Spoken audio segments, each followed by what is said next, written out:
Meaning of 5-pence piece. 5-pence piece. 5-pence piece. 5-pence piece. 5-pence piece. A 5-pence piece is a coin used as legal tender in the United Kingdom. It is made from a cupronickel alloy and has a diameter of 18 millimeters. The coin features a portrait of Queen Elizabeth II on one side and the number 5 with an oak twig on the other.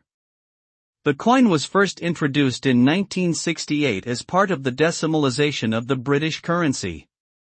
It is commonly used in everyday transactions and can be used in conjunction with other denominations of coins and banknotes to pay for goods and services.